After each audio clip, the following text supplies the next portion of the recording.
Hello, sir. Good day po. I am Galjetan Padilla. Then, let's start with my SAMP.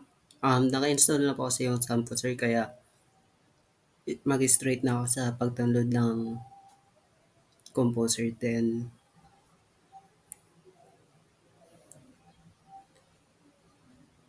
next lang po natin siya, sir. And install na. Antay lang matapos. Then,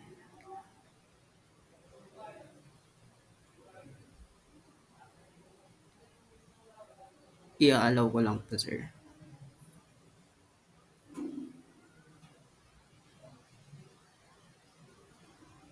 Then, next.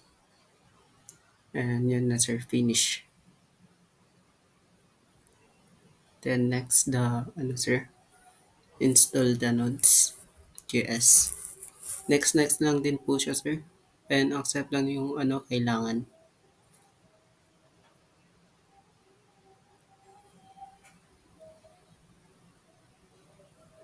Next lang po, sir, hanggang matapos. Then install.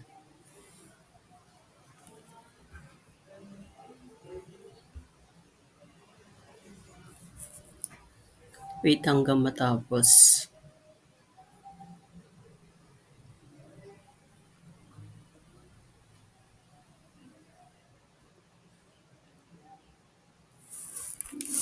Aantayin lang hanggang siya ay matapos. Then, ini-next na yung get, sir. Then, ayan, finish. Next dito, sir, yung get.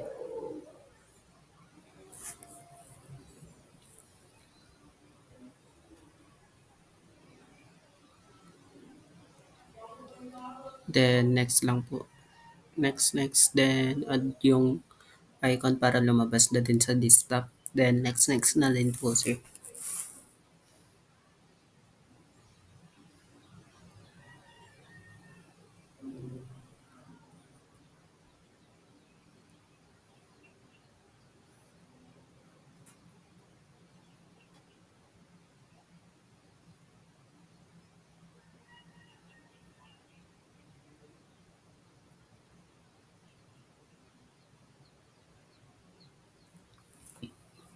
Wait na lang din po siya ulit. Hanggang sa matapos yung pang-install niya, sir.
Ayan, sir. Medyo patapos na.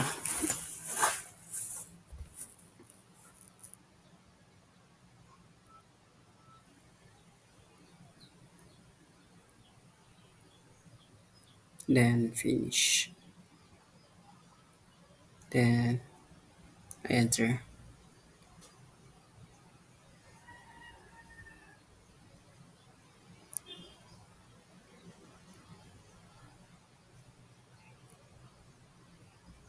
Tapos, hanapin lang po yung some folder.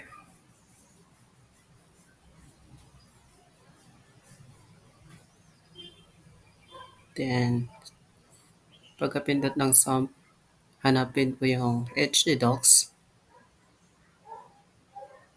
Tapos, right click.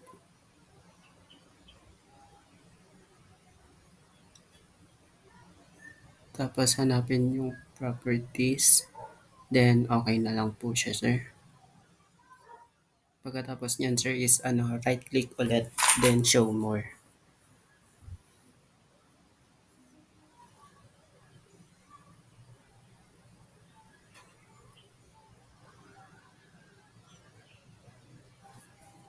Then, click po natin yung open get bash. And lalabas na po yung pagtataypan natin ng code na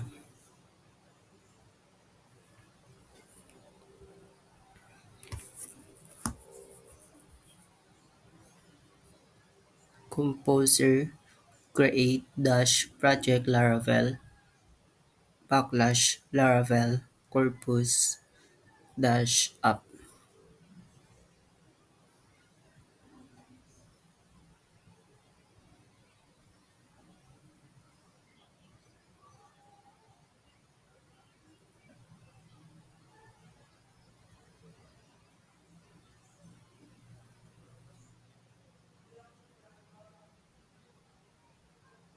Then press enter.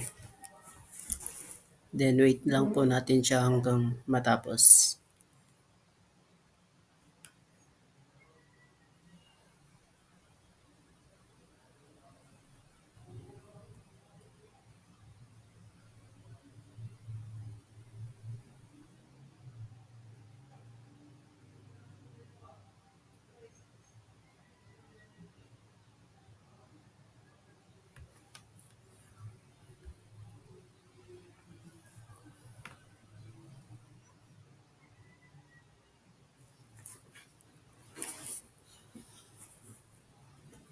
Wait lang po natin.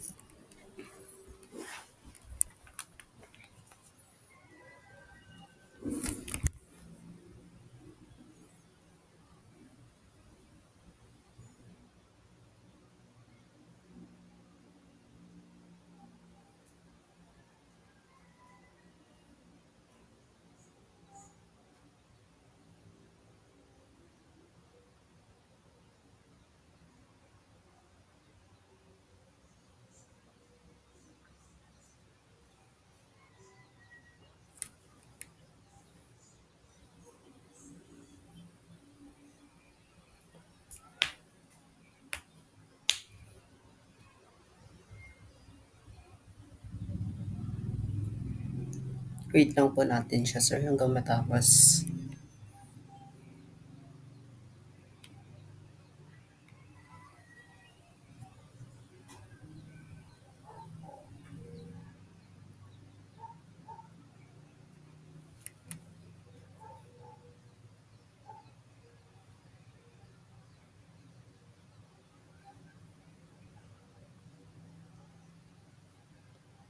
Then, pagkatapos po niyan, sir, itatype na po natin yung cd corpus up.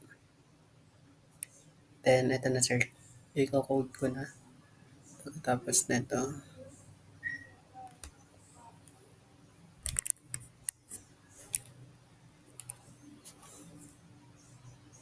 then, type ulit yung PHP artisan serve.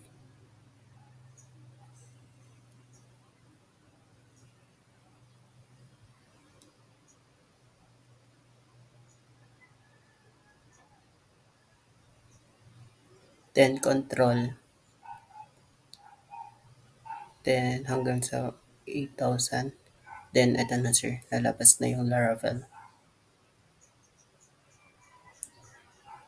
Tapos,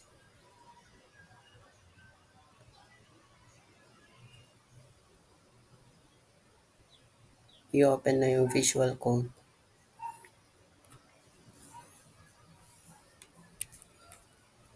Then, pipindutin ko yung file. Tapos,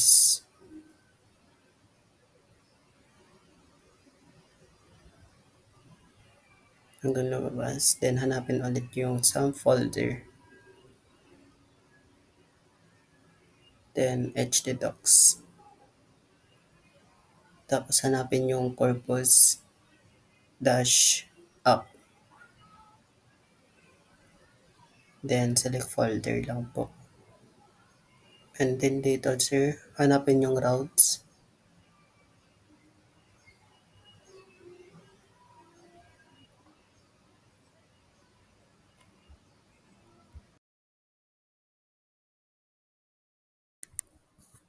Then dito sir, palitan lang natin to. Ay, lagyan lang natin to ng iba. Then yan po sir. May mga pinalitan na po ako sa code. H1.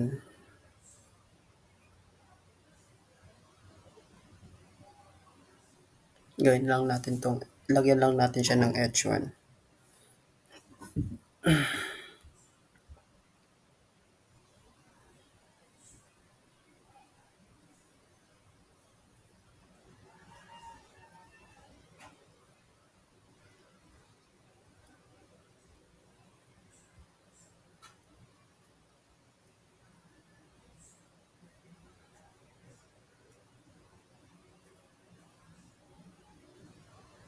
Then save. Then, search na natin yung ano sir. Lagyan lang natin siya ng backlash dashboard para lumabas yan sir. Then, para lalagyan ko lang po ng pangalan ko sir.